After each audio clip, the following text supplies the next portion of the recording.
अन्ना की जांच कर रहे डॉक्टरों के मुताबिक अन्ना को एक साथ कई बीमारियों ने घेर लिया है। डॉक्टरों का कहना है कि अन्ना के सिर में दर्द रहता है, उनका ब्लड प्रेशर ज्यादा हो गया है। तो सिर में दर्द रहता है और ब्लड प्रेशर उनका ज्यादा हो गया है। अन्ना की रीढ़ की हड्डी में दर्द है। तकलीफ इस कदर बढ़ गई है कि आज पुणे के हड्डी रोग विशेषज्ञ HK संचेती उन्हें देखने रालीगंज सिद्धि पहुंचे थे। डॉक्टर संचेती के मुताबिक अन्ना के घुटने में भी दर्द है और उनके दोनों पैरों में सूजन है। जाहिर है अन्ना एक साथ कई बीमारियों से परेशान है। अन्ना की सेहत को लेकर उनके डॉक्टर इस कदर चिंतित हैं कि उन्होंने अन्ना को फौरन मौन व्रत तोड़ने को कहा है। डॉक्टर की माने तो अन्ना को एक हफ्ते से भी ज्यादा समय तक आराम करने की जरूरत है।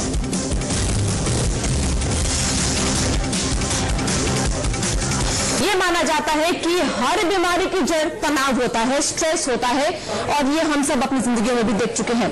हमारे साथ हमारा पैनल मौजूद है, आचार्य अनूप हमारे साथ मौजूद है जो बताएंगे कि मौन व्रत जो रखा है योग के हिसाब से किस तरह का है और जो बीमारियां लगातार बढ़ रही है वो आखिर क्यों बढ़ रही है। डॉक्टर M वाली हमारे साथ मौजूद है, प्रोफेसर ऑफ मेडिसिन है राम मनोहर लोहिया अस्पताल में। स्वागत है आपका। डॉक्टर संदीप वोरा से प्रोटीन की कमी लगातार हो रही है, ओल्ड एज है, लगातार स्ट्रेस बढ़ता जा रहा है, जिस तरह से एक के बाद एक उनके कोर कमेटी के सदस्य घेरे में आ रहे हैं सरकार के। क्या तरीका है इससे बाहर निकलने का?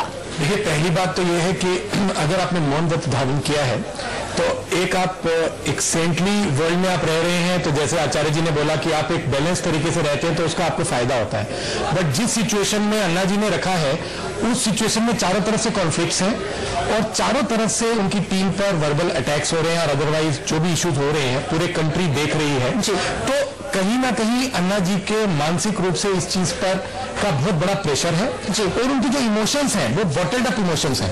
तो हमारे पास जब भी कोई आता है स्ट्रेस मैनेजमेंट की बात करता है, हम कहते हैं देखिए पहले अपनी मन की बात बोलना तो शुरू कीजिए, तो उसी में आपका स्ट्रेस कम होना शुरू होता है।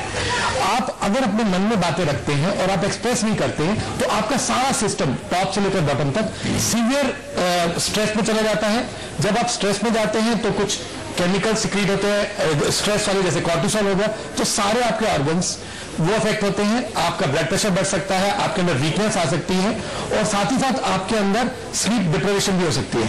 तो ये सब चीजें अगर आपकी जो लाइफ चल रही है उसमें आसपास आपकी पर्सनल अपने आप से एक्सपेक्टेशंस, आपकी कंट्री की आपसे एक्सपेक्टेशंस या आपकी अपनी टीम से एक्सपेक्टेशंस जो कि सारी की सारी इस वक्त बहुत ज्यादा प्रेशराइज्ड अन्ना जी देख रहे हैं, मेरे हिसाब से उन सब चीजों को देखते हुए उनके लिए उचित होगा अपने मन की बात करें। अगर वो नहीं बोलते भी नहीं है, अगर वो लिख लिख के भी बताते हैं तो वो काम किया जा सकता है और ये चीज हेल्प कर सकता है।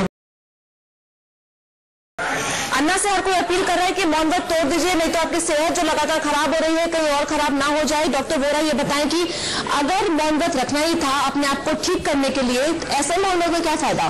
देखिए, मौन व्रत रखकर अगर आप अपने आप को स्ट्रेस फ्री करना चाहते हो तो एक सैनिटाइज सिचुएशन होनी चाहिए, एनवायरमेंट होनी चाहिए और आपके आसपास कोई ऐसे इंडिकेटर्स, कोई ऐसा स्ट्रेस नहीं आना चाहिए। बट अगर किसी मूवमेंट का कोई लीडर अगर मौन व्रत लेता है तो एक तो डायरेक्शनलेस हो जाता है उसकी टीम, दूसरा वो कंफ्यूजन ज्यादा क्रिएट होता है लीडर के लिए भी और टीम के लिए भी। तो मेरे हिसाब से उनके लिए मौन व्रत रखना उचित नहीं है।